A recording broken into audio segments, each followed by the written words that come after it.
Yurt FM'de Radyo Vekil.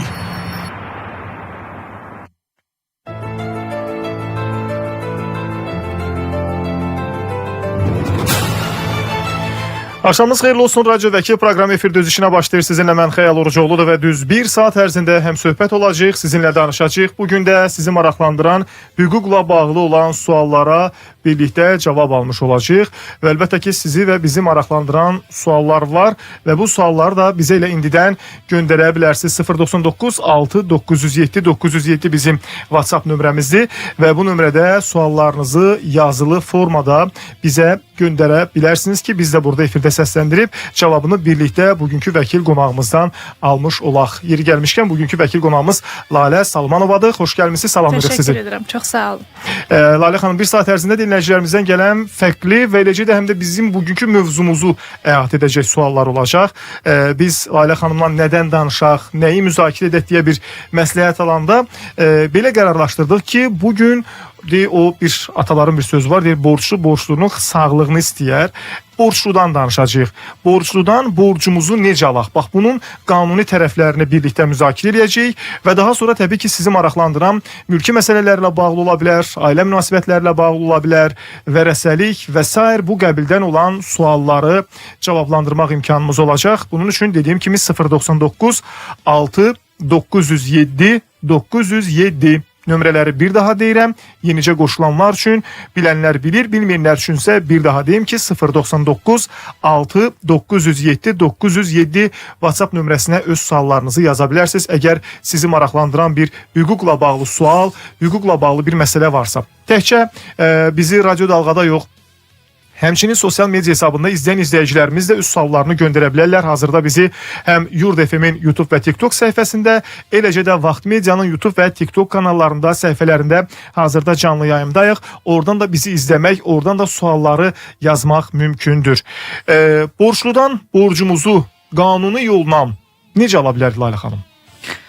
Ümumiyyətlə, borc məsələsi çox aktual bir problemdir. Özüm də orada qeyd elədiyim kimi, ümumiyyətlə, borçludan borcumuzu almağın qanuni tərəfdən yollarını desək, ilk növbədə bu problemin yaşanmaması üçün problemin kökünə fokuslamaq lazımdır. Əgər birinə borc verirsinizsə, bu mütləq notarial qaydada bağlanan bir borc müqaviləsi ilə rəsmiləşdirilməlidir. Ki, siz sonradan bir problem yaşamayasınız və borclu olan şəxs borcunu ödəmədiyi halda siz bunu rahatça sübut eləyə bilərsiniz. Yəni, bu belə işin ən effektiv halıdır və ən belə ortalanmış olursunuz. Sonradan yanan bir problemdir. Əgər siz belə deyək, borcu artıq borc pulu vermişsiniz və aranızda hər hansı bir müqavilə yoxdursa, siz yenə də belə deyək, məhkəməyə müraciət edə bilərsiniz. Və burada müəyyən sübutlarınız ola bilər. Şahid, borçlunun özünün borc etirafı etməsi, WhatsApp yazışmalarınız və bu kimi hallar sizə belə deyək, məhkəmədə kömək edə bilər. Amma dediyim kimi tövsiyə edirəm, çünki mülki qanunvericilik də borcla bağlı xüsusi qeyd edir ki, ümumiyyətlə verdiyiniz borc məbləği 3000 manat və daha yuxarıdırsa və borc verdiyiniz tərəf, yəni borclu tərəf bir hüquqi şəxs, yəni şirkətdirsə, burada mütləq verilən borc müqaviləsi ilə rəsmiləşdirilməlidir.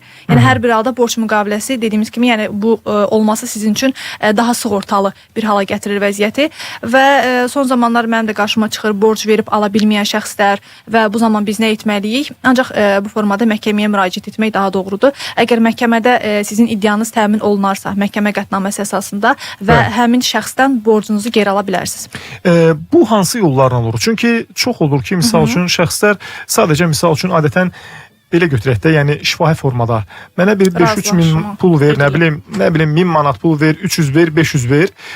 Şəxs də etimad göstərir, deyək ki, qarşı tərəfə borc verir. Və bunu da hansısa bir nəyinəsə yazılır, imzalanır. Bəli, sadəcə şifahi formada olur və yaxud da ki, çox hallarda belə olur. Bax, bunu isbatlamaq necə olur məhkəmədə? Yəni, biz və isbatlamış olsaq belə, o borcun geri qayıtması nə qədər realdır? Baxın, orada ümumiyyətlə müqavilə yazılı və şifahi formada ola bilər. Bayaq qeyd elədiyim kimi, ola bilər ki, siz bunu borçlu şəxsin əlbəl pul nağd formada vermişsiniz, kartın hesabına atmışsınız və məbləğ heç bir fərqi yoxdur. Yəni, qarşı tərəf sizin borcunuzu qaytarmadığı halda, dediyim kimi, siz artıq birinci özünə müraciət elədiniz və bir effektiv üsul olaraq. Əgər qarşı tərəf sizin müəyyən bir müddətə verəcəm və s. müəyyən bəhanələr və s. yola verirsə, artıq siz cavabdehin, yəni borçlu olan şəxsin qeydiyyatda olduğu rayon üzrə məhkəməyə müraciət edirsiniz və və bu zaman öz ərizəniz, dövlət rüsumu və s. bu kimi sənədlərinizi məhkəməyə təqdim edirsiniz və artıq iş məhkəmə predmetinə çevrilir. Və bayaq qeyd edim ki, müqaviləniz varsa nə gözəl, çünki artıq bir müqavilə ilə bu şəxs borcu aldığını rəsmi şəkildə siz göstərə bilirsiniz. Amma müqaviləniz olmadığı halda isə bayaq qeyd etdiyim kimi WhatsApp yazışması olsun, özünün məhkəmədə etirafı olsun, yəni cavabdehin özünün iddianı etiraf etməsi olsun, şahidlər olsun və misal üçün bank kartınızı atıb o kartına göndərmisiniz, çekiniz varsa bu formada göstərə bilərsiniz. Yəni bu hallarla siz məhkəmədə bunu sübut edə bilirsiniz. Və dediyim kimi əgər məhkəmə qətnaməsi ilə sizin iddianız təmin olunanda artıq iş icraya gedir. Bəzi şəxslər olur ki, onun belə deyək heç bir gəliri və əmlakı olmur. Varsa icrada artıq onun əmlakına yönələ bilər, əmək haqqı və s. bu formada, yəni icra üsulu vasitəsilə ondan tutulur bu borc məbləği. Olmadığı hallarda isə yəni ki biz buna çox rast gəlirik təəssüf ki və belə deyək bu da aktual problemlərdən biri olur. Və orada şəxs qətnaməni icra etməyəndə, ilk növbədə belə deyək, qərəzli şəkildə icra etməyəndə əvvəl inzibati məsuliyyətə cəlb olunur. Tək borc məsələsinə bağlı yox, ümumi hər şeydə məhkəmə qətnaməsinin icra olunmaması əvvəl inzibati, daha sonra isə cinayət məsuliyyəti yaradır. Yəni siz düşünün ki, bir qətnamə qəbul olunub, iddia təmin olunub və sizin bir şəxsin misal üçün deyək ki, bir 6000 borcunuz var, icra etmirsiniz, əvvəl inzibati, sonra cinayət məsuliyyəti cəlb olunur. Hətta orada 200 manatdan 400 manata qədər cərimə, inzibati həbs, daha sonra isə qərəzli şəkildə bu ümumi məhkəmə qətnaməsini icra etməyəndə isə cinayət məsuliyyətinə cəlb olunursunuz. Orada hətta şəxsin 3 ilə qədər azadlığı məhdudlaşdırılması və 3 ilə qədər həbsi belə var, cəriməsi belə var. Yəni bunlar hər biri görülən tədbirlərdir ki, həmin şəxs, borclu şəxs məhkəmə qətnaməsini icra eləsin və borcunu ödəsin. Razıyam sizdən və o dediyiniz məqamlar da əslində qanunun bu günləri müəyyən bir tələbində olan məsələlərdir. Amma digər ki, mənim yaramı sağaltmır axı, baxın. Bəli, həmişə olmur, mən sizlə razıyam. Sadəcə məsuliyyətə cəlb olunur, azadlıqdan məhrum edilir, heç bir əmlakı yoxdur. Adında da heç nə yoxdur. Mən neyniyim? Yəni mənim pulum bəs nə oldu? O hambal demişkən Məşəd İbad filmində olmasın. Bəs mənim bir Abbasım necə oldu? Və orada bir nüans da var ki, deyək ki siz məhkəməyə verdiniz, qətnamə çıxdı, iddianız təmin olundu. Şəxs gedib məhkəməyə həmin o borc məbləğinin hissə-hissə ödənilməsindən bağlı da müraciət edə bilər. Deyək ki 5000 pul vermisiniz, gedir məhkəməyə müraciət edir ki, ayda misal üçün mənim 200 manat verməyə gücüm çatır. Bu axı qarşı tərəfə də səhvləməyə üçün onun gözünə də görünmür. Verir misal üçün məhkəmə tutaq ki 500 verməsinə məhkəmə razılığa gəlir və ödəyir. Yəni bu formada da eləyə bilər bunu. Yəni fakt olaraq şəxs öz bütöv verdiyi pulu ala bilmir. İllər keçir.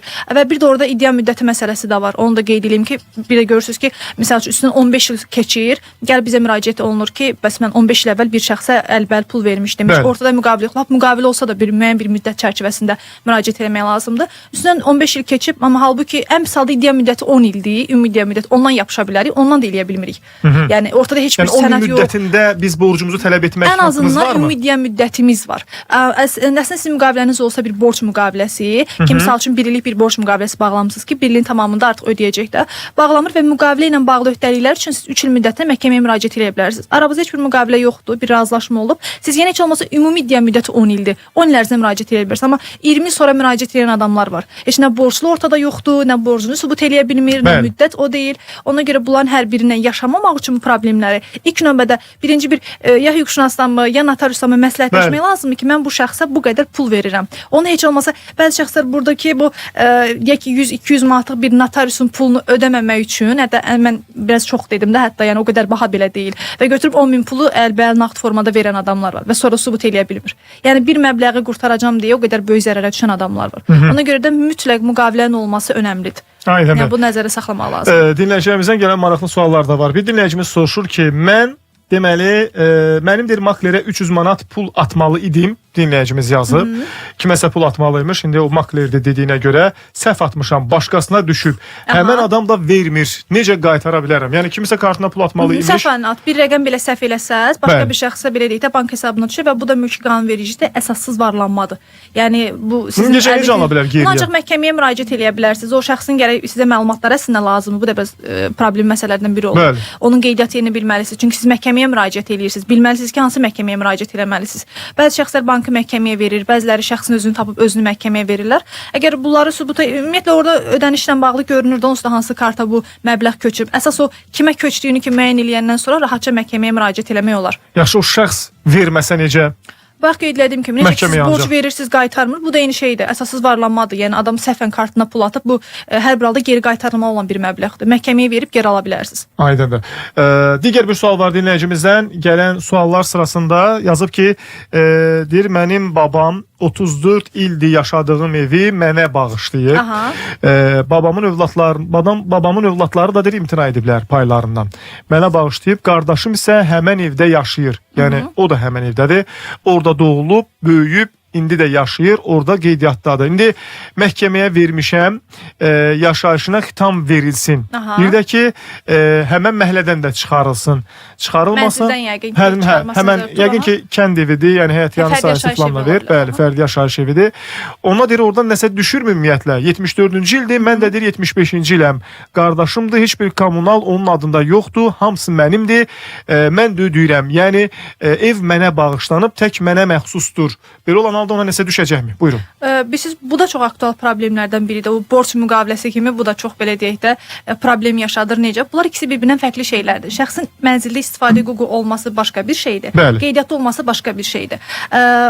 Belə deyək, lakonik formada desək, sizin bir çıxarışınız var və tam mülkiyyətdəsizdə deyək ki, və fərqli problem deyil. Yəni paylı mülkiyyətdə də ola bilər. Birgə mülkiyyətçilərin qərarı ilə addım atmaq olar. Deyək ki, xanımda çıxarışı var və evin tam mülkiyyətindədir. Yəni ona fərqi yoxdur. Atadan bağışlanıb və s. Və o evdə qeydiyyatda olan şəxsləri, ailə üzvü də olsa, kənar adam belə olsa, 18-dən balaca da olsa, böyük də olsa, qeydiyyatdan çıxarmaqda sərbəstdir. Bunun üçün ərazi üzrə müraciət edir polis idarəsinə. Misal üçün deyək ki, Qəbələdə qeydiyyatdadır, Nəsimidə qeydiyyatdadır. Müraciət edir polis idarəsinə, öz imtina məktubunu aldıqdan sonra ərazi üzrə inzibati məhkəməyə müraciət edib qeydiyyatdan çıxara bilər. Və orada qeydiyyatda olma pay hüququ yaratmır. Yəni bunu orada kompensasiya vermək və s. heç bir bunların Bəs qardaşdır deyə kompensasiya açıla bilərmi? Kompensasiya məsələsi yoxdur. Bu 2009-cu ildən bəri Mənzil Məcəlləsi qüvvəyə minəndən sonra ümumiyyətlə bu kompensasiya məsələləri də artıq demək olar ki, yoxdur. Yəni hal-hazırda şəxs öz ailə üzvlərini belə qeydiyyatdan çıxara bilər. Hətta məndə olub bu yaxınlarda belə şəxs öz doğma oğlunu öz evindən mənzildən qeydiyyatdan çıxarıb. Yəni məhkəmə bunu təmin eləyir. Təmin edir. Heç bir kompensasiyasız. Bəli, heç bir kompensasiyasız. Amma o ki qaldı şəxsin orada istifadə hüququ olması məsələsinə. Olur ki, misal üçün gedir qeydiyyatdan çıxardır, amma şəxs rayon şəhər məhkəməsinə müraciət eləyərək istifadə hüququ alır. Axı bu adam burada yaşayır. Hər halda. Sən qeydiyyatdan çıxardın, amma gəlin yerli yaşayır burada. Bəs onda necə? Onda da şəxsin onun əvvəl davranıb istifadə hüququna xitam vermək də olar. Həm qeydiyyatdan çıxarmaq da olar, istifadə hüququna xitam vermək də olar. Əslində bəzi hakimlər müəyyən qədər fikir sürürlər ki, şəxsin istifadə hüququna xitam verin, onu qeydiyyatdan çıxarmağına da səbəb olacaq. Amma bu həmişə bəzən də belə olmur. Ona görə tövsiyə edirəm ki, qeydiyyatdan çıxarmaq istəyirsə inzibati məhkəməyə müraciət edib çıxarır, heç bir kompensasiya tələb olunmur və istifadə hüququndan da xitam verə bilər mənzildən və yaxud da mənzildən belə dedik, istifadə hüququndan xitam verdi, amma mənzilin yerə çıxmır həmin adam. Bu zaman isə mənzilin boşaldılmasına bağlı da ayrıca müraciət eləyə bilər. Yəni bunlar ikisi bir-birindən fərqli şeylərdir. Aydın. Yəni son olaraq da onu qeyd etmək istəyirəm ki, istifadə hüququna xitam verdiyiniz şəxs mənzildə qeydiyyatdan çıxmır. Orada qeydiyyatda qalır. İstifadə hüququ ilə bağlı başqa, qeydiyyatla bağlı başqa müraciət edə bilər. Artıq onu oradan çıxartmaq üçün yəqin ki, icra məmurları filan artıq devrəyə girəcək və bəli, icra məmurları həyata keçirir mülki qaydadakı istifadə hüququdur, mənzilin boşaldılması. Amma qeydiyyatdan çıxarması məsələsində isə artıq burada məhkəmə qərarı çıxır, qüvvəsini alır və həmin ərazi üzrə polis idarəsi şəxsin qeydiyyatdan çıxarılmasını təmin edir. Aydındır. Suallarınız varsa yaza bilərsiniz. Qısaca bir reklam fasiləsi olacaq indi. O reklam fasiləsi müddətində TikTokdan gələn sualları da cavablandırmağa çalışacağıq. Amma bununla yanaşı siz bizim WhatsApp nömrəmizə, yəni 099 6 907 907 WhatsApp nömrəsinə öz suallarınızı göndərə bilərsiniz. Bu nömrələrdə suallarınızı gözləyirik. Yazılı formada gələn suallar yeri gəlmişkən var və təbii ki, bizə TikTokdan yazan dinləyicilərimizin də, izləyicilərimizin də suallarını reklam arasında da çalışacaq ki, cavablandıraq. Çünki suallar çoxdur. Hamısına bu müddətdə cavab versək daha yaxşı olar. Hələ isə qısaca bir reklam fasiləsi. Radyo Vekil Yurd FM'de devam. Radyo Vekil Yurd FM'de devam edir. Qaldığımız yerdən davam edirik. Radyo Vəkil proqramını dinləyirsiniz. Lalə Salmanova bugün bizim vəkil qonağımızdır. Sizinlə mən Xəyal Orucoğludur. Barcınız və sizi maraqlandıran sualları, hüquqla bağlı olan məsələləri burada müzakirə edirik. Varsa suallarınız yaza bilərsiniz. 099 6 907 907 WhatsApp nömrəsinə gələn suallarımız var. Və eləcə də bizi hal-hazırda sosial media hesabından izləyən izləyicilərimiz var ki, onların da suallarını cavab verməyə çalışırıq. Hələ reklam arasında da ona bir vaxt ayırdıq. Mən deyir, notariusda 25.000 bir ay müddətinə tam şəkildə qaytarma şərti ilə borc vermişəm. Borc alan hərbiçidir, 3 dəfə məhkəmə olub, hər dəfə bir məktub yazıb göndərir. Axırıncı məktubda 5 ay ezamiyyətdə olduğuna dair məktub yazıb göndərib. Və belə başa düşdüm ki, borcdan da xəbər ətər yoxdur. İndi nə etsin dinləyicimiz? Əslində məhkəmə prosesi bu qədər uzanmır. Yəqin ki, müəyyən səbəblər olur və cavabdeh müraciət edir məhkəməyə təxirə salınmaqla bağlı. Yəni bunlar qanunda icazə var. Amma mülki qanunvericilikdə əslində bu işin 3 dəfədən artıq təxirə salınmağına da çox da icazə verilmir. Amma hər bir halda məhkəmə yekunlaşacaq. Belə deyək, yekunlaşıb qətnamə qəbul olunanda isə artıq borcu təsdiq olunanda iş bayaq qeyd etdiyim kimi icraya yönələndə borcunu ala bilər icra vasitəsilə. Əsas odur ki, onun o verdiyi məbləğə dair bir borc müqaviləsi var. Yəni bunu rahatca məhkəmədə təsdiq eləyə biləcək. Bayaq mən sizə saydım belə deyək nüansları ki, WhatsApp yazışmaları olsun, özünün etirafı, şahidlər və s. və s. Əslində onun buradakı rahatlığı heç bir sənədə ehtiyac yoxdur, kənar bir sənədə. Əlində müqaviləsinin olması onun üçün belə deyək əsas sübutu. Əsas sübutu. Bəli, kənar heç bir şey ehtiyac yoxdur bu halda. Yoldaşım deyir rəhmətə gedib. 20 ildir qaynanamın evində qeydiyyatdayam. Mənim imzam olmadan qaynanam o evi sata bilərmi? Əgər çıxarışı varsa, belə deyək, şəxs mülkiyyətçidirsə, qaynanadan gedir söhbət. Mülkiyyətçidirsə, bəli, qeydiyyatdan çıxardıqdan sonra sata bilər. Amma qeydiyyatda olan şəxs kimi mütləq razılığını almalıdır. Ümumiyyətlə mənzilə dair hər hansı bir hərəkət etmək istədikdə notarial qaydada dəyişdirmək, satmaq, bağışlamaq, kirayə vermək, icarə vermək hər birində mütləq 18-dən yuxarı şəxslərin razılığı tələb olunur. Əgər gəlini razılıq vermirsə həmin xanımın məhkəməyə verib ərazi üzrə belə də inzibati məhkəməyə müraciət etdikdən sonra artıq qərar çıxır və o qeydiyyatdan silinir pasport stol tərəfindən, polis idarəsi tərəfindən. Artıq o rahatca öz əmlakını sata bilər. Yəni bəli, qeydiyyatdan çıxara bilər qaynana onu. Amma o prosedur gedişində, o qərar çıxana qədər ya da xanım belə deyək də imza çəkməyənə qədər o evi sata bilmir. Ancaq proses yekunlaşdıqdan sonra. Ya xanım öz razılıq verir ki, notarial qaydada ki, satıla bilər, bəli. Ya da ki, şəxs bir neçə vaxt itirir, bir neçə ay gedir bəli bu prosesin həyata keçirilməsi üçün və qərar çıxandan sonra, qeydiyyatdan silindən sonra sata bilər. Aydındır. Bir digər sual var. Deyir, atamın evində 30 ildir yaşayıram, rəhmətə gediblər. Qeydiyyatda yaşamayan, rəhmətə getmiş qardaşımın yoldaşı var. Qeydiyyata düşməyimə razılıq vermir. Ümumiyyətlə o belə bir... Bu ev atadan qalmış bir ev idi. Atamın evində 30 ildir yaşayıram, rəhmətə gediblər. Yəni valideynlər ata da, ana da vəfat edib. Bu ev kimə keçdi bəs? Qeydiyyatda yaşamayan deyir, rəhmətə gediblər qeydiyyatda və yaşamayan rəhmətə getmiş qardaşımın yoldaşı var, qeydiyyata düşməyə razılıq vermir. Burada əsas məsələ çıxarışdır. Ümumiyyətlə, mülkiyyətlə bağlı əsas məsələ çıxarışın olub olmamasıdır və kimə məxsus olmasıdır. Əgər bu evdə çıxarış varsa, kupçası belə deyək də, siz baxırsınız, evin sahibi kimdir? X bir nəfər. Ata, misal üçün. Ata, fərq yoxdur. Yəni, valideynlər ölüb artıq. Bu, onlardan sonra bu ev kimə keçdi vərəsəli ilə? Deyək ki, X bir adama keçdi, hansı bir bacıya qardaşı. Bu adam kupçası varsa əgər və bu şəxsi razıdırsa əgər evinə qeydiyyata salmağa sizi, bəli, siz birlikdə Asan Xidmət Mərkəzlərinə müraciət edirsiniz və öz razılıq ərizəniz ki, hansı ki mülkiyyətçi öz razılıq ərizəsini verir ki, bu şəxsin evə qeydiyyata düşməsini etiraz eləmirəm. Yəni qeydiyyata salır. Və bu zaman artıq kənar şəxslərin heç bir razılığına ehtiyac yoxdur. Amma kupça yoxdursa, atadan anadan qalıb, sənədsiz evdir, fərdi yaşayış evidir, yəni sənəd yoxdur. Və bu zaman siz qeydiyyata düşə bilməyəcəksiniz. Bu qədər asanlıqla. Amma burada bir açıq qalan başqa bir məsələ də var. Məhkəməyə müraciət edib qeydiyyata düşə bilər. Şəxsin ata-anasının evidirsə, vərəsə olaraq onun da bir pay hüququ yoxdurmu? Yəni rəsmi olaraq olsa. Ola bilər ki, ona görə qeyd elədim ki, məsələ çıxarışın olub olmamasıdır. Bu evin kimə keçməsidir. Ona görə əvvəlini qeyd elədim. Ola bilər ki, özü imtina eləyib vaxtı ilə, ola bilər ki, ümumiyyətlə evin sənədi yoxdur, vərəsəliyi açılmayıbdır. Vərəsəliyi açılıbsa, kiməsə keçibsə ev sahibi ilə danışmaq lazımdır. Yox, əgər ümumiyyətlə sənədi yoxdursa da məhkəməyə müraciət edə bilər. Yəni bunun üçün kənar bir şəxsin razılıq almaq, o evdə yaşayanlardan razılıq almağa ehtiyac yoxdur. Bir dinləyicimiz də soruşur ki, oğlum deyir 2-ci qrup əlildir və o 5 ay mebel sexində işləyib və heç bir əmək müqaviləsi olmadan işlədilib. Lakin bugünə kimidir heç bir əmək haqqı da verilməyib. Belə olan halda mən hara və kimə müraciət etməliyəm? 5 aydır işləyir, amma əmək haqqı almır. Əmək haqqı almayıb. Əslində bu köklü bir problemdir. Hal-hazırda əmək qanunvericiliyində yəni nə yazır? Şəxs işçi kimi işə başlayanda bir müəssisədə mütləq əmək müqaviləsi bağlanmalıdır. Çünki onlar arasında bir əmək mübahisəsi olması üçün, əmək münasibətləri olması üçün müqavilə olmalıdır. Ona görə ilk başdan əmək müqaviləmizi bağlamalıyıq. Əgər əmək müqaviləsi yoxdursa, biraz çətin olur bunu sübuta yetirmək. Bu məhkəmə predmetidir hər bir halda. Şəxs birinci əmək müfəttişinə müraciət edə bilər. Bu çox aktual bir problemdir. Onu qeyd edeyim mən sizə ki, əmək müqaviləsiz işləmisiniz və bu işə götürən üçün ciddi bir nöqsandır və qanun pozuntusudur. Siz əmək müfəttişinə müraciət edə bilərsiniz, amma o həmin işlədiyiniz, sizi işə götürən müəssisəni cərimələyir. Yəni sizə belə deyək bir yardımcı Dəymiş ziyanı olmayacaq. ödəmir. Xeyr.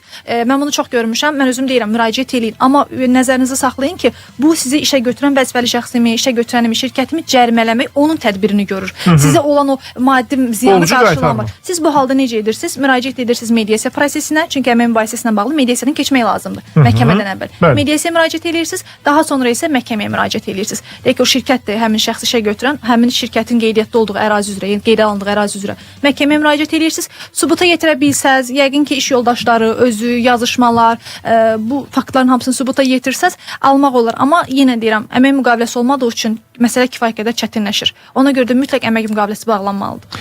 Banklara deyir, borcu olan adam rəhmətə getsə, adına heç bir mülkiyyət yoxdursa, ailəsində heç nə qalmayıbsa, necəsə ondan bu tələb oluna bilərmi, yəni ailəsindən? Başa düşdüm. Orada nüans nədir? Əgər bir şəxs vəfat eləyirsə, onun vərəsələri, əgər ondan qalmış əmlakı qəbul edirsə, yəni vərəsənin aktivini qəbul edirsə, passivini də qəbul etməlidir. Bu nə deməkdir? Yəni sən həmin şəxsdən qalan belə deyək, əmlakı qəbul edirsənsə, onun öhdəliklərini də icra etmək məcburiyyətindəsən. Yəni bir ev qalıbsa sənə, sən əlbəttə ki, onun 15 min harası olan borcunu da ödəmək məcburiyyətindəsən. Amma onun əgər əmlakını qəbul etmirsənsə və yaxud da ki, ümumiyyətlə heç bir əmlak qalmayıbsa həmin şəxsdən, onunla bağlı hər hansı bir öhdəlik etmək, onun borcunu ödəmək kimi bir belə vəzifəniz yoxdur, bir öhdəliyiniz yoxdur. Yəni olur banklar zəng edir ki, siz oğlusunuz, rəhmətə gedib, siz ödəməlisiniz və s. Xeyr. Sadəcə bir şey bilmək lazımdır ki, əmlakını qəbul etmisinizmi? Bəli, borcunu ödəmək məcburiyyətindəsiniz. Heç bir əmlakı qalmayıb. Amma əmlakının dəyəri miqdarında, düzdürmü? Bəli, ona uyğun formada bəli müəyyən ola bilər ki, 5 dənə vərəsəsi var, hərəsində bir əmlak qalıb, əlbəttə ki, bir ödəmir bunu. Öz mütənasib şəkildə gedir. Amma heç bir əmlakı qalmayıbsa, yəni siz onun borcunu ödəmirsiniz. Zamin olarsa bu başqa məsələ. Amma zamin də yoxdur, adam ölüb, heç bir əmlakı yox, adamın da 5 dənə uşağı var. Bunların heç biri onun borcunu ödəmək məcburiyyətində deyil. Deyək ki, fərdi yaşayış evinin layihələndirilməsi zamanı onun bir hissəsini qeyri-yaşayış sahəsi kimi layihələndirməyə qanunvericilik icazə verirmi? Orada o mənzil məcəlləsi ilə tənzimlənir. Orada müəyyən nüanslar olur ki, belə deyək, onun yerləşməsidir, obyektin forma, belə kvadrat ölçüsü və s. Bunlarla bağlı əgər siz yaşayış sahəsini qeyri-yaşayış sahəsinə, qeyri-yaşayışsa yaşayış sahəsini çevirmək istəyirsinizsə, əmlak şöbəsinə müraciət edirsiniz, əmlak xidmətinə. O kateqoriyalara uyğun müəyyən olunarsa əgər, bəli, siz onu, çünki çıxarışda qeyd olunur, yaşayış sahəsi yoxsa qeyri-yaşayış sahəsi. Siz onun aldığınız cavabı uyğun artıq bilirsiniz. Əgər ola bilər ki, əmlak sizə buna icazə verməsə, məhkəmə predmenti ilə mübahisələndirə bilərsiniz. Digər suallar da var. Dinləyicilərimizdən gələn fərqli suallar var.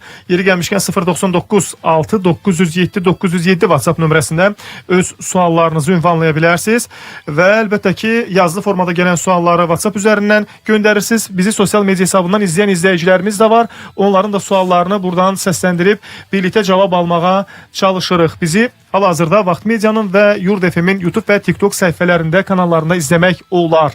Canlı yayımlanırıq. Dinləyicimizin biri soruşur ki, yoldaşımla boşanırıq. Bina evimiz, bağ evimiz aldığımız adamın adındadır. Yoldaşım deyir sənə heç nə düşmür. Yoldaşına da düşmür heç. Məntiqlə bəli. Yoldaşına da düşmür. Yəni bunu necə alıb? Böyük ehtimal ki, etibarnamə ilə alıb. Hardasa avtomobil dediniz, bir yox, bina evi və bağ evi. Bina evi, daşınmaz əmlak. Düşünmək ki, daşınar əmlak da alıb onu daha çox adına da keçirməkdə, o rüsum ödəməməkdən ötürü etibarnamə verirlər. Bu da çox yanlışdır. Bu heç yoldaşının belə deyil. Yəni bu bölgəyə girmir bu əmlak. Yəni ola bilər ki, pul verib adına keçirməyib, etibarnamə ilə alıb. Böyük ehtimal ki, etibarnamə ilə alıb. Amma etibarnamə ilə aldığınız əmlak sizin deyil. Etibarnamə verən şəxsindir. Çünki etibarnamə alqı-satqı deyil. Hamı bu yola əl atır ki, sənədləşdirmə və s. bunlardan uzaq olsun, bu da böyük bir problemdir. Yəni pul verirsiniz, amma sonda əmlakı adınıza keçirə bilmirsiniz. Ona görə də həmin əmlak yoldaşınızın deyilsə əgər, yəni tərəflərdən ikisindən birinin deyilsə, əmlak bölgüsündə predmeti yaratmır. Yaxşı, belə bir şey edə bilərmi? Məsələn, yoldaş gözləsin, boşanma olub bitəndən sonra gedib həmin etibarnamə əsasına şəxsə desin ki, qardaş, gəlin də alqı-satqı eləyək. Misal üçün, ev keçirsin mənim adıma. Yəni boşanma bitdikdən sonra və adına keçirsin, belə olan halda yenə də bax elə olsa şəxs yenidən iddia qaldıra bilərmi? Yəni xanım. Orada bilirsiniz necədir? Bu adam bu pulu verib, o başqa məsələ. Yəni biri var ki, tutaq ki, siz bir ev tikirsiniz, alırsınız müqavilə ilə yenicəsə, siz bunu nigah dövründə aldınız, boşandan sonra getdiniz, özünüzə çıxarış aldınız, yəni rəsmiləşdirdiniz də. Bəli, bu bölgəyə girir. Niyə? Çünki bu ev alınanda, tikiləndə ailə büdcəsindən xərclənib. Siz bunu göstərə bilirsiniz. Amma mən etibarnamə ilə kimləsə əmlak almışdım. Adı üstündə etibarnamədir. Mən heç bir formada bunu nə tikməmişəm, nə almamışam, heç nə bir müqavilə yoxdur. Bu o adamın əmlakıdır. Yəni sabah bir gün etibarnaməsini ləğv eləsin, mən başqa adamın əmlak almış kimi eyni şeydir. Getdim başqasından əmlak aldım. niyə həmin əmlakı aldım? Gəlin mən sual daha aydın olsun deyə sizə başqa bir formada verim sualı. Deyək ki, misal üçün mən nikah dövründə bir etibarnamə ilə ev alıram. Birgə yığdığımız puldan. Deyək ki, məsələn 100 minlik bir pul yığmışıq xanımımızla, onu gedirəm bir etibarnamə ilə bir evə xərcləyirəm. Evi alıram. Evi alandan sonra Amma etibarnamə ilə bu da alqı-satqı deyil. Hə, alqı-satqı deyil. Sadəcə etibarnamə ilə bunu keçirdirəm, gedirəm, yerləşirəm, yaşayıram, sonra bir müddətdən sonra boşanmalı oluruq deyək ki. Belə olan halda boşanmada predmet olmur, düzdürmü? Çünki etibarnamə alqı-satqı olmuyor faktiki olaraq. Ümumiyyətlə almamısınız siz bu əmlakı. Amma pulu ödəmişəm və şəxsi də bilirəm, tanıyıram deyə nikah deyək ki, pozulandan sonra adama zəng edib deyirəm ki, qardaş, sənə 100 min verib ev almışdım, indi xahiş edirəm gedək, bir zəhmət çək, bunu alqı-satqı eləyək boşanmadan sonra. Bax, bildim, hə. belə olan halda xanım təzədəndən iddia qaldırıb o evə pay bölgüsü üçün müraciət edə bilərmi? Əslində sübuta yetirsə, o məhkəmə predmenti olacaq. Əgər sübuta yetirsə ki, həqiqətən ola bilər ki, bəlkə orada yaşayıblar, ya necəsə, o da biraz bir-bindən fərqlidir. Yəni ola bilər ki, orada yaşayıblar və onun yoldaşının ona o qədər pul verdiyini, o evi aldığını sübuta yetirsə, bölgəyə girə bilər. Amma yenə deyirəm, bu etibarnamə ilə alma alqı-satqı həyata keçirilmədiyi üçün, yəni bu adam bu əmlakı almamış sayılır. Yəni sadəcə etibar edilmiş sayılır. Amma çox yaxşı bir məhkəmə predmenti olardı ki, yəni onu sübut eləmək ki, həqiqətən də bu bölgəyə girməmək üçün atılan addımdır. Bu da qarşı tərəfin mənafeyini pozur axı qadın. Hər halda. Hə, onu məhkəmə qiymətləndirib bölgəyə qeyd eləyə bilər. Aydındır. Deyir, bir sual da belədir ki, deyir, mənim atam evimizi analığıma vəsiyyət eləyib. Öz həyat yoldaşına yəqin ki, öz həyat yoldaşına, ikinci həyat yoldaşına, bizə yazan dinləyicimizin, yəni analığına, mənim isə deyir, xəbərim olmadan edib bunu. Elə onsa xəbər ola bilməz, çünki sirdir, vəsiyyət sirridir. Elə edilə bilərmi ki, deyir, sonradan analığım da rəhmətə gedib. Elə edə bilərmi, deyir, indi onun uşağı yoxdur, iş burasındadır, ona vəsiyyət edib. İndi deyir, belə olan halda ev kimə qalmalıdır? O, ümumiyyətlə, kişinin baxmaq lazımdır, başqa bir övladı varmı, yoxmu deyə, bir də öz ata-anası. Çünki birinci dərəcəli vərəsələr ki var, şəxsin özünün ata-anası, həyat yoldaşı və uşaqları. Deyək ki, həyat yoldaşı, ata-anası yoxdur, başqa uşağı yoxdur, ancaq bu övladdır və bir həyat yoldaşıdır. Əslində, burada iki vərəsə var. Şəxsin övladı, deyək ki, oğlu ya qızı və ikinci həyat yoldaşı. Və o, əmlakin 50%-ni vəsiyyət edib yazır. Öz bütöv əmlakının. Onsa bunun 50%-i yenə qalır. Oradakı 50% isə uşağı ilə, yəni övladı ilə yoldaş arasında yenə bölünür. Yəni burada elə bir ki, vəsiyyətnamə yazmasaydı 50-50 düşəcək tərəsinə, amma indi vəsiyyətnamənin yazıb 50%-ni verib yoldaşına, qalıb 50%, 50-ni də 2 yerə bölürük övladı və yoldaş arasında. Elə bir ki, bu övladı 25% payı düşür. Yoldaş da yoxdur, bəs onda necə olacaq? 25% payı qalır. O öz yerində. Və baxmaq lazımdır xanımın özünün belə deyək ata-anası yaşayırmı, onun belə deyək özünün övladı varmı? Əgər heç biri yoxdursa, o belə deyək o şəxsin onun vəsiyyətinə bir aidiyyatı yoxdur. Çünki ona verilmiş olan əmlak. O açıq saxlanacaq yenə. O qalır orada. O qalacaq açıq. Çünki o onun artıq əmlakıdır, onun pay hissəsidir. Yəni bu onun anası olsaydı əgər, həmin o uşağın anası olsaydı. Onda ikinci, üçüncü dərəcəli vərəsələr girə bilərmi devrəyə? İkinci, üçüncü, əgər vərəsəlikdə birinci dərəcədən ya da ikincide bir nəfər belə varsa, o birisi vərəsələr artıq sıraya girmir. Olmasa necə? Uşağı da yoxdur. Ata-anası da deyək ki, vəfat edib. Bizdə ümumiyyətlə qanunda necədir? Əgər şəxsin bu 5 vərəsəlik dərəcəsi var da, düz belə deyək, xalasının uşaqlarına qədər gedib çıxır bu. Əgər heç kəs yoxdursa, yəni bu daşınmaz əmlak olduqdan çox dövlətə keçə bilər. Yəni belə çox da uzunçuluq eləmir. Anası olsaydı, yəni həmin o bəyin deyək ki, sual yazan şəxsin anası olsaydı, çünki o həm atasının qalanı payı aldı, həm də anasının da vərəsəsidir. Amma bu onun heç bir vərəsəsi deyil axı. Onların arasında heç bir qohumluğu yoxdur. Ölən xanımın əgər başqa bir qohumu yoxdursa, heç bir vərəsəli yoxdursa, onun payı elədir qalacaq. Deyək ki, yoldaşım adına olan evi oğlumun adına keçirib, daha sonra öz adına bağışladı. Boşanmada pay düşürmü? Üzr istəyirəm, bir də deyərsiniz. Yoldaşım adına olan evi oğlumun adına keçirdib. Atası oğlunun adına keçirib. Bəli. Daha sonra deyir, öz adına bağışladıb. Başa düşdünüz necə? Yəni öz adına bağışladıb, belə olan halda boşanmada qadına pay düşəcəm. Yəni əslində o belə deyək də bir dəfə bağışlasaydı yenə başqa, amma burada bir bölgüdən yayınma məsələsi var. Belə başa düşdüm. Normalda bölgüdən yayınma məsələsi var. Onu məhkəmə böyütmək nəzərə alacaq. Normalda bağışlanan əmlak bölünmür. Bağışlanma ilə vərəsəyə keçən əmlak bölünmür. Amma bu açıq-aşkar belə deyək də bölgüdən yayınmaq üçün edilən bir variant kimi istifadə olunur. Qarşı tərəfinin mənafeyi burada pozulur. O başqa məsələ. Əgər bağışlanmış olsaydı öz oğluna, burada artıq məsələ bitir. Yəni o artıq oğlunun şəxsi mülkiyyətində olan məsələdir. Nə onların bölgüsünə girmir, nə onlar ona müdaxilə edə bilmir, amma oğluna verib daha sonrası geri alır. Aydındır. 099 6 907 907 WhatsApp nömrələrinə gələn bizim mesajlarımız var. 099 6 907 907. Biz onu iş burasında ki mən TikTok canlı yayımda olan hissəyə də sancaqlamışam, amma bilmirəm onu niyəsə görmür bizim izləyicilərimiz. Bilmirəm niyə görmürlər onu, amma bu nömrəni orada da sancaqlamışam, sabitləmişəm ki, oradan bizi izləyənlər də öz suallarını yaza bilsinlər. Digər suallar da var dinləyicilərimizdən gələn. Bir dinləyicimiz soruşur ki, 2021-ci ildə Hövsan qəsəbəsində icra hakimiyyətinə məxsus etibarnamə ilə torpaq sahəsi almışam. İndi belə yazıb almışam yazıb. Onu necə sənədləşdirə bilərəm? Yaxud da sənədləşdirmək ümumiyyətlə mümkündürmü?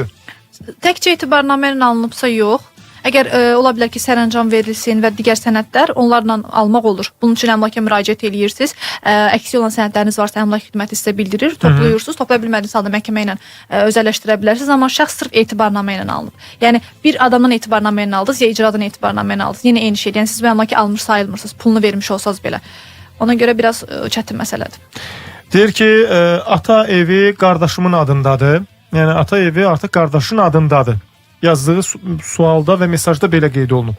Mən o evdə isə qeydiyyatdayam. Sabah deyir, o evdən mənə hər hansı bir pay düşə bilərmi? Yazan bacıdır belə başa Qeydiyyatda olma pay hüququ yaratmır. Xüsusən də artıq qardaşın adına keçibsə, artıq qeydiyyatda olma, ümumiyyətlə valideynin adında olsaydı belə, yəni qeydiyyatda olma pay hüququ yaratmır. Əgər atasının adında olsa, anasının adında olsaydı, onlara bir şey olsa, o valideynə vərəsə kimi düşür. O başqa bir məsələ. Artıq qardaşının adına keçdiyi üçün qardaşına bir şey olduqda mülkiyyət sahibi olaraq onun öz vərəsələri var. Bacı qardaşı isə, yəni ikinci dərəcəli vərəsədir. Bu bəyin özünün ata-anası, öz həyat yoldaşı, uşaqları gərək olmasın ki, bu həmin xanım da belə deyək, öz bacısını və qardaşını vərəsə olaraq vərəsəliyə daxil etsin. Bir sual daha var. Dinləyicimiz yazıb ki, deməlidir, bir işdə işləyirəmsə, qanun ikinci bir qanuni işdə də işləməyə icazə verirmi? Bəli, icazə verir. Şəxsin ümumiyyətlə bir əsas əmək müqaviləsi ola bilər və bir neçə əlavə əmək müqaviləsi ola bilər. Nikahdan qabaq deyir, ev mənimdir. Evin sənədi yoxdur.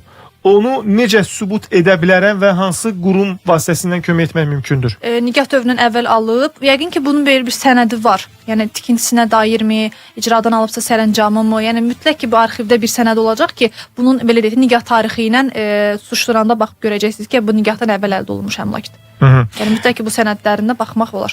Aydındır. Bəzi dinləyicilərimiz pensiya, əlilliklə bağlı da sual ünvanlayırlar. Bugün mülki məsələlərlə bağlı olan sualları, vərəsəliklə bağlı olan sualları cavablandırırıq. Bu səpkili suallarınız varsa yaza bilərsiniz. Onları cavablandıracağıq. Babasının adındadır. Ayrılmışam. 18 yaşında uşaq qeydiyyatdadır. Uşağa oradan nəsə düşə bilərmi? Babasının adındadır. Nəinki babasının, atasının adına olsa belə düşmür. Ümumiyyətlə uşağın belə deyək də nikah məsələsində də bir əmlakda bir bölgədə rolu yoxdur. Evdə qeydiyyatda olan şəxs kimi də bir payı yoxdur. Sadəcə olaraq mülkiyyət sahibinin vərəsəsi ola bilərsə ola bilir, ola bilməsə də vəssalam. Bu da ancaq həmin şəxs dünyasını dəyişsə mümkündür, düzdürmü? Yəni o da ki bu şəxsin özünün atası var. Atası var, bəli. Bəli, o vərəsədir. Bəli, atası var, onun nənəsi var, kişinin həyat yoldaşı, atası, atasının başqa bacı qardaşı varsa, bunlar vərəsədir. O uşağın, nəvənin vərəsi olması üçün gərək atası özür rəhmətə getsin. Hə, ata babadan qabaq rəhmətə getsə, vəfat etsə, hər bir halda deyək ki, mülkiyyətçi ölüb, mülkiyyətçidən sonra da rəhmətə gedə bilər əvvəldə. Fakt olaraq nəvədən əvvəlki vərəsə yoxdur. Ona görə həm nəvə vərəsə ola bilər, amma qalan halda yox. Bacım deyir, 20 ildir köçüb, ev mənim adımdadır. Həyətdən deyir, 2 sot torpaq bacımın adındadır. Onu ləğv edə bilərəmmi? Mülkiyyət sahibidir bu adam. Belə deyək. Başa düşdüm. Belə başa düşdüm ki, bəli, bacı mülkiyyət sahibidir. Məhrum eləyə bilmərsiniz heç bir halda.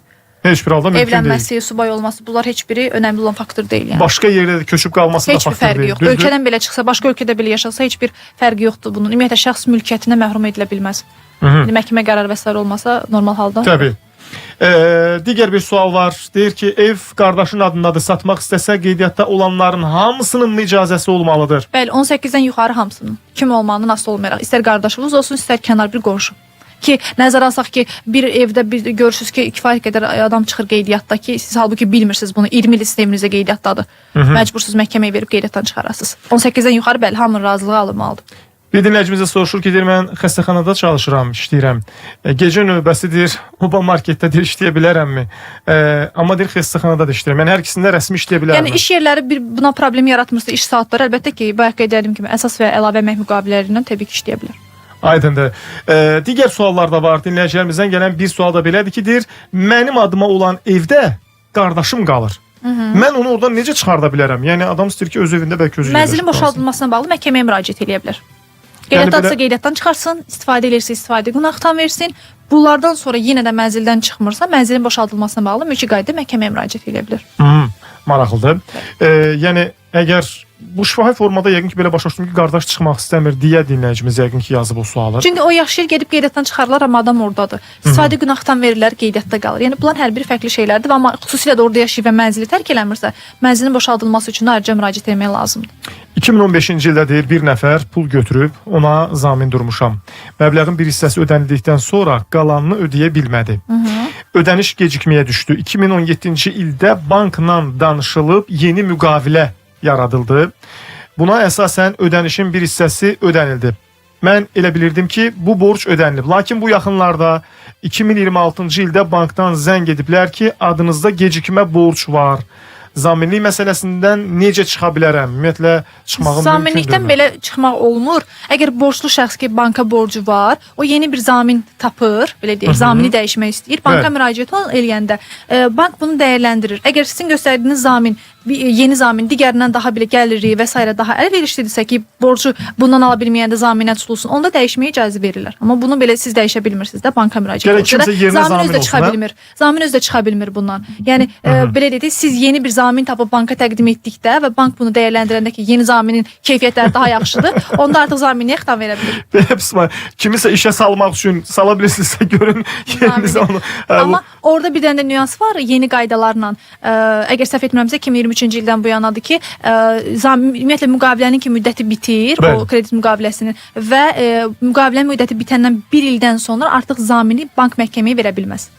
Yəni, borcunu verə bilərsiniz. Hətta orada qeyd edelim ki, müqavilə ilə bağlı öhdəliklərdə borcunu 3 il müddətində siz məhkəməyə də verə bilərsiniz. Yəni mülki qanunvericilikdə. Amma zaminlə bağlı 1 illikdir iddia müddəti. 1 ildən sonra artıq zamini məhkəməyə vermək olmaz. Aydındır. Digər suallar da var. Dinləyicilərimizdən gələn fərqli və maraqlı məsələləri əhatə edən suallar var. Onlardan çox maraqlı və aktual problemlərdir. Çox ciddi məsələlərdir. Onların hamısına vaxt ayıracağam. Xüsusən də TikTokdan gələn sualları reklam arasında da cavablandırmağa çalışacağam. Bir də bizə WhatsAppdan yazan dinləyicilərimiz var. Amma o suallara reklamlardan sonra vaxt ayırıb cavablandırmağa cəhd göstərəcəyik. Lalə Salmanova bugün bizim vəkil qonağımızdır. Qısa bir reklam fasiləsi var. Reklamları dinləyək, qayıdacağıq. Radyo Vəkil proqramını dinləyənlər, radyo dalğalarda 90.7 tezliyində bizi dinləyənlər və sosial şəbəkələrdə hal-hazırda bizi canlı izləyənlər də var. Yurd FM-in və Vaxt Medianın YouTube və TikTok səhifələrində hal-hazırda bizi canlı izləmək mümkündür. Oradan da suallarınızı yaza bilərsiniz. Dinləyicilərimizdən və izləyicilərimizdən gələn suallar var. Bir dinləyicimiz soruşur ki, torpağın sənədi var, amma ev yarımçıq qalıb, evə işıq, qaz, su və s. kommunal xətləri çəkdirmək olarmı bu halda? Torpağın sənədi var, evin sənədi yoxdur. Ümumiyyətlə ev tikilib və təmir yekunlaşıbmı? Yəni fərdi yaşayış var mı? Hələ yarımçıqdır. Yarımçıqdırsa əslində o bununla bağlı siz Asan Kommunalda müraciət edə bilərsiniz və ayrı-ayrı belə Azərişıqdır, Azərenerjidir müraciət edə bilərsiniz. Amma düşünürəm ki, onların yanaşması belə olacaq ki, orada bir tam bir yaşayış yoxdur. Yəni təmir yekunlaşmayıb. Yəni ola bilər ki, bununla bağlı imtina da versinlər. Bəs ev tam yekunlaşmış olsa necə? Torpağın sənədi varsa, evin sənədi yoxdursa onlara qaz işıq su çəkmək olurmu? Bəli, olur. Əsas odur ki, içərisində yaşayış var. Yəni Bakı şəhərində kifayət qədər ev var ki, ona görə deyirlər də qaz, kommunal işıq mənim adımadır. Mən özü ev adıma keçirmək istəyirəm. Halbuki biz deyirik ki, bu yetərli deyil. Deməli, həqiqətən də o çıxarışı olmayan nə qədər evlər var ki, bəli, hər birinin öz kommunalları var. Yəni bu çıxarışın olmamağı problem yaratmır. Əsas odur ki, içərisində bir yaşayış var. Yaşayışa hazır. Elə torpaqlar var ki, onun çıxarışı da yoxdur. Deyək ki, bələdiyyə torpaqları. Orada bir evdə tikilib. Amma 2023-cü ilin səhv etmirəmsə oktyabr ayından bu yana onlara müəyyən bir qaz, su, işıq, yəni o müddətdən sonra tikilən evlərə qaz, su, işıq, su verilmir. Yəni kommunallar. Rəsmi qaydada verilmir. Əgər tikilibsə, yəni belə deyək, mən bu hala rast gəlməmişəm. Çünki yenə deyirəm, əsas məsələ buna bağlı bizə nə qədər suallar gəlir. Çünki yəni qanunvericidə yəni belə bir şey yoxdur. Mən o qədər görmüşəm. Yəni Bakı şəhərində nə qədər ev var ki, bəlkə yarısının çıxarışı yoxdur. Torpaq sahəsi var. Nə torpağın çıxarışı var, nə torpaq sahəsinin çıxarışının olması kifayət edirmi? Yəni evə qaz, su, işıq verilməsi üçün. Olmasa da olur. Yəni yenə deyirəm, yəni evin də torpağın da çıxarışı olmadan bütün kommunallar hamısı cəmaət, yəni kommunalını da ödəyir, hətta bələdiyyə vergisini də ödəyir. Bəli. 2023-cü ilə qədər ödəyirlər. Pulunu da ödəyir. Jek pulunu da ödəyir. Bəli. Yəni ödənmədən rast gəlməmişəm. Digər bir maraqlı sual var. Dinləyicilərimizdən gələn fərqli məsələlər var. Bir dinləyicimiz soruşur ki, babamın evində 2005-ci ildən mən qalıram. Məhəllə versiyasıdır, belə başa düşdüm. Məhlə evidir, belə anladım ki. Deyir ki, işıq pulu, qaz pulu filan hamısı öz adımadır, ödəyirəm. Birinci dərəcəli varislərdir, rəhmətə gedib. Mən bu evə çıxarış ala bilərəmmi? Birinci dərəcələrdən heç bir kəs yoxdur. Şəxsin nəvəsi idi, qeyd elədiniz. Yəqin ki, o övladlarından birinin övladı olduğu üçün bəli, vərəsə kimi müraciət eləyə bilər və bununla bağlı baxmaq lazımdır şəxs nə vaxt vəfat eləyibdi. Müddət məsələsində. Ümumiyyətlə 2023-cü ilin dekabr ayından sonra müddət məsələsinə bağlı problem yoxdur. Yəni şəxs istənilən vaxt vəsiyyət vərəsəlik üçün müraciət eləyə bilər. Notariat orqanlarına müraciət eləsin. Vərəsəliyini açdırandan sonra bəli, əgər şəxsin birinci dərəcəli vərəsələn heç kəs yoxdursa və o da artıq nəvə kimi vərəsədir. Yəni vəsiyyətnamənin vərəsəlik işini açdırıb adına keçirə bilər. Bir dinləyicimiz soruşur ki, alimentə görə inzibati həbs edilmişdim. 2 ay keçib. Yenidən məhkəmə baxış iclası təyin edib. Bu nə üçündür? Yəni şəxsi yenidən saxlaya bilərlərmi? Ola bilər ki, indeksasiya da ola bilər. Bununla bağlı da ola bilər, borcla da bağlı ola bilər. Orada nüans fərqlidir. Sualı konkret desə daha dəqiq deyə bilərik ki, həmin o belə deyək. Çünki yenə deyirəm, burada nüanslar fərqlidir. Yəni o inzibati həbsi tətbiq olunub, daha sonra amma şəxs yenə də o borcu ödəməlidir. Artırılma da ola bilər, özü azaltmaq üçün də müraciət eləyə bilər. Ondan sonra həbsinə də bağlı ola bilər. Yəni çox şeylə bağlı ola bilər bu. Digər bir sual var. Dinləyicimiz soruşur ki, atamdan sonra anam bizim razılığımız olmadan evi qardaşıma verib. İndi qardaşım da deyir vəfat eləyib. Bizə oradan pay düşəcəkmi? Yenə də artıq razılığı olmadan deyəndə yəqin ki, qeydiyyatda olmayıblar ki, razılıq almayıbdı. Qeydiyyatda olsaydılar mütləq notar onların razılığını istəyəcəkdi. Rəsmi qaydada ki, evdə qeydiyyatdasınız. Razılıq verin ki, bu ev başqasına adına keçsin. Deyək ki, bu şəxs artıq atam evini ümumiyyətlə ana özü istədiyi kimi verə bilərmi kimə gəlsə? Xeyr, baxmaq lazımdır çıxarışına. İndi ola bilər ki, ata alıb amma ananın adını alıb. Mülkiyyətçi anadır. Başa düşdüm. Belə fərz edək ki, ev atanındır rəsmi. Belə olan halda ata da vəfat edib. Belə olan halda digər övladların da vərəsəlik haqqı yaranmış olmurmu? Bu şəxs axı onun sağlığında veribdir. Öləndən sonra verib. Öləndən sonra vəfat edib. Vəfat edəndən sonra deyir, atamdan sonra anam bizim evi, yəni ki, verib digər qardaşa. Qardaş indi vəfat edib. Digər övladlar soruşur ki, bizə pay düşəcək. Onlar tək başına verə bilməz axı. Bunun digər övladlar var. Ola bilər ki, bunlar hamısı imtina ediblər, bilməyiblər, məlumatsız olublar. Amma deyir, razılığımız olmadan verib. O mümkün deyil. Yəni bu ana olduğu kimi, necə ki, həyat yoldaşı və digər övladları da bərabər şəkildə vərəsədirlər. O halda ananın təki mülkiyyətinə keçir ki, övladların hər biri imtina yazsın. İmtina ərizəsi versin və bir dəfə də mən onu qeyd eləmişdim burada ki, verilən imtina geri götürülmür vərəsəlikdə. Yəni ola bilər imtina veriblər, sonra da qadın öz mülkiyyətinə keçirəndən sonra sərəncam verməkdə sərbəstdir. İstənilən övladına bunu əmlakı bağışlama eləyə bilər, kənar bir adama sata bilər. İndiyəki verib oğluna, bağışlayıb böyük ehtimal ki, və oğul vəfat edibsə artıq biz baxırıq oğlunun vərəsələrinin neçə nəfərdir. Oğlunun özünün həyat yoldaşı, uşaqları varmı? Yoxdursa əgər yenidən vərəsəsi anasıdır. Tək birdən anasıdır. Elə ki, əmlak yenidən qaydıranı, amma vərəsəli ilə qaydır. Deyir ki, deməli, mənzil və ya bağ evini müqaviləsiz kiraya vermişiksə və hal-hazırda vətəndaş, yəni kirayədə qalan şəxs oradan çıxmırsa nə etməliyik? Polisə müraciət edəndə deyirlər ki, məhkəməyə verin, yəni bizik deyil. Və məhkəmə prosesi də deyir 3-4 ay çəkir. Neyniyər və şəxsin evi hal-hazırda belə desək çıxmır, orada dayanıb, məhkəmədə uzanır, onun kompensasiyası filan tələb olunacaqmı, necə olacaq iş? Orada kompensasiya məsələsi yoxdur. Bəli, məhkəmə işi 3 aydır. Hər bir halda mülki işlər demək olar ki, 3 aydan tez yəni yekunlaşmır. Bu müddətdə adam ödəniş etmədən qalır axı, orada da var. Buna bağlı o mənzildən çıxarma, müvəqqəti təminat tədbiri barədə ərizə irəli sürə bilər ki, məhkəmə prosesi gedişində müəyyən bir addımlar atılsın, amma bu da məhkəmə qərarından asılıdır. Təmin olunarsa nə gözəl, təmin olunsa belə qarşı tərəf ondan da apellyasiya şikayəti verə bilər. Aydındır. Bir digər sual var, deyir, birgə nikah dövründən əvvəl alınan evdə ata vəfat etdikdən sonra ögey anaya pay düşəcəkmi? Birgə nikah dövründən əvvəl alınan evdən ata vəfat etdikdən sonra ögey anaya pay düşəcəkmi? Axı bunlar ikisi bir-birindən fərqli nüanslardır. Birgə nikah dövründə olan əmlak onların əmlakıdır. Onların birgə nikahında olan əmlakıdır. Ata öldü, deyək ki, ana və onun övladları. Yəni ana deyəndə, yəni bəyin ikinci yoldaşı və övladları hər biri bərabər şəkildə vərəsədir. Yəni bunlar vəsiyyətlə ailə mübahisəsini birləşdiriblər sualda. Bir nüans belə də ola bilər. Deyək ki, misal üçün şəxs bir evi olub, ailəsi olub, həmin nikah dövründə, yəni birgə nikah ilk nikahından bir evi var. Sonra ikinci dəfə ailə qurub. İndi həmin şəxs vəfat eləyib. Bax, o birinci nikahındakı olan ev, o müddətdə alınan evi soruşur ki, dinləyicimiz, bu ikinci xanıma düşəcəkmi o evdən nəsə? Düşəcək, niyə? Çünki oradakı belə deyək, 50% uşaqların anasına məxsusdur. Bilgə nikah dövründə alınıb. Bəli. 50% kişiyə məxsusdur. O Bəli. 50% kişiyə məxsus olanın da yerdə qalan 50% yerdə qalan arasında bərabər bölünəcək. Neçə uşağı var? Tam ki uşağı var, 2 uşağı və indiki həyat yoldaşı 3 bərabər hissəyə bölünəcək. Aha, orada yəni az da olsa onun da payı qalır. Bəli. Aydındır. Çünki adam mülkiyyətçi olub. Yarı da Aydındır. olsa.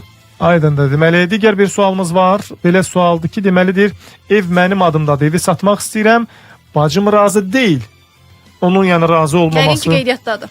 Qeydiyyatda olduğu üçün soruşur. Qeydiyyatda deyilsə heç bir problem yarada bilməz. Tam mülkiyyətçisiz, istədiyiniz hər şey etməkdə sərbəstsiz. Bəs bu halda nə edir? Gərək qeydiyyatdan çıxarsın, hə? Bəli, ancaq qeydiyyatdan çıxarma məcburiyyətindədir. Bu da bir neçə ay çəkəcək. Bir də onu qeyd edeyim ki, bəzən olur ki, evdə qeydiyyatda olan şəxs razılıq ərizəsi verir ki, mən razıyam, mənim qeydiyyatda olduğum ev satılsın.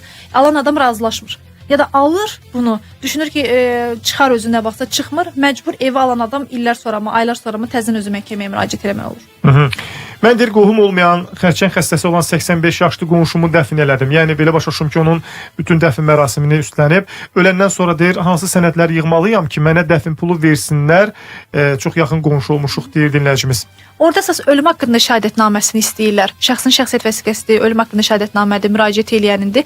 Bir də ölümü ilə bağlı bələdiyyədən səhv etmirəmsə sənədi istəyirlər. Bunlar hamısı Dost Agentliyinə müraciət olunur və dəfn müavinəti artıq elektron qaydadadır. Yəni bank hesabından götürmək olur. Amma orada dəfn müavinəti ilə bağlı bir kateqoriya müəyyənləşdirmir qanunvericilik ki, bunu kim götürə bilər. Yəni böyük ehtimal ki, imtina almayacaq. Yəni orada mən orada xüsusi bir nüans görməmişəm ki, hansı kateqoriya olan şəxslər vərəsəli soruşsaydı ki, bir əmlak qalıb, o başqa məsələ. Amma o dəfn müavinəti ilə bağlı isə, yəni sadəcə müraciət olunur ki, həmin dəfn müavinəti götürülsün, alınsın. Bir maraqlı sual da var. Yəni deyir ki, mənim həyat yoldaşım 2020-ci ildə mənim xəbərim olmadan, heç bir məlumatım olmadan sən demə məni boşuyub. Dinləyicimiz yazıb. Mən isə dediyində bugün xəbər tutmuşam. Hara müraciət etməliyəm? Nə etmək istəyir? Nikahımı bərpa etmək istəyir, yoxsa əmlak məsələsi yoxdur ortalıqda, nikah məsələsi ola bilsin, bəlkə aliment məsələsi var. Yəni bu necə olub mən anlamıram onu. Baxın, nikahla bağlıdırsa, heç onun vaxtında apellyasiya şikayət vermək də bir önəmi yoxdur. Onsa müddəti də ötürüb, nikah məsələsini qoyduq bir kənara, artıq nikah pozulubdur. Ola bilər ki, onun poçt tapmayıb, adresinə normal SMS getməyib və orada nüanslar çox ola bilər, texniki səhvlər və s. Amma o ki qaldı misal üçün əmlakla bağlı məsələdirsə, əmlak və alimentlə bağlıdırsa, uşaqlar 18-ə çatana qədər alimentlə bağlı müraciətini eləyə bilər. Yəni bunun boşanmadan olsa bir problem yaratmır. Yəni şəxs boşanmadan da aliment ala bilər uşaqlar üçün. Bunu kənara qoysaq, əsas məsələ əmlak məsələsidir. Normalda ailə qanunvericiliyində qanunverici 3 il müddət qoyur ki, əmlak tələbi. Sadəcə bununla bağlı Konstitusiya Məhkəməsinin plenum qərarı var ki, o bayaq qeyd etdiyiniz kimi şəxs misal üçün 5 ildən sonra xəbər tutur ki, mən boşanmışam, amma mənim bir əmlakım var idi. Mən axı 3 il ötürmüşəm. Orada bəli, orada Konstitusiya Məhkəməsi bəli plenum qərarında qeyd olunur ki, həmin o maddənin şərhi ilə bağlı ki, şəxs hüququnun pozulduğunu bilməli olduğu vaxtdan hesablanır həmin o 3 il. Bəli, artıq şəxs düzdürmü ki, mən indi bilmişəm. O da məhkəmə bahisi, bəli, onu bildiyini həqiqətən həmin vaxtda sübut etmək lazımdır və bununla bağlı müraciət eləyə bilər. Və burada mən yeni bir şey öyrənmişəm ki, xüsusi, halbuki mən bunu biraz mübahisələndirdim. Orada müəyyən bir müddət məsələsi var ki, 3 illik bir müddətdir. Mən bilirdim. 20 ildir mən bilirəm ki, mənim həyat yoldaşımın bir evi var. Amma müraciət eləmirəm də. Biz də 20 ildir boşanmışıq. Və bu halda artıq notariuslar özləri belə bu alıq-satqın həyata keçirən mütləq həyat yoldaşının razılığını istəyirlər. Bu yeni bir mübahisə yarandı burada da predmet kimi. Neytralda deyil olan torpağı necə sənədləşdirə bilərəm istifadəmdədir? Neytralda olan torpaqdan gedir söhbət, bilməm. Neytral nəyi nəzərdə tutur, bax onu anlamadım. Ümumiyyətlə qanunvericilikdə belə bir anlayış yoxdur herhalde. Biraz açıq yazsaydı sual daha başa düşülən olardı. Əslində suallar çoxdur, dayanmadan da gəlir. Heç olmasa deyək ki, əlindəki sənədlərlə birlikdə çıxarış almaq istəyirsə, hər bir halda əmlak xidmətinə müraciət edəsən. Yəni Bakı şəhərində fəaliyyət göstərən 7 asan xidmət mərkəzi var. Əmlak xidmətinə müraciət edib sənədlərini göstərsə, əmlak mühəndislərindən, mütəxəssislərindən informasiyanı rahatlıqla ala bilər. Təşəkkür edirəm sizə Layla xanım. Çox sağ olun, gəldiniz, suallarımızı cavablandırdınız. Bir xeyli suallar gəldi, fərqli mövzulara əhatə edən. Kimisə sualı qaldısa birinci gün buradan mütləq inşallah olacaq və sizin suallarınızı cavablandırmağa çalışacağıq. Layla Salmanova bugün bizim qonağımız idi. Təşəkkür edirik ona və onun həmkarlarına, eləcə də dinləyicilərimizə. Çox sağ olun ki, gəlirsiniz və bizi hüquqi aydınlanmamız, maariflənməyimiz istiqamətində bizə dəstək olursunuz. Bugünlük Radio Vəkil proqramını və bu həftəlik yekunlaşdırırıq ki, yeni həftədə yenidən qarşınızda olar inşallah. Odur ki, hələlik deyəcək. Sizinlə mən Xəyal Orucoğlu idi və vəkil qonağımız Layla Salmanova idi. Hələlik.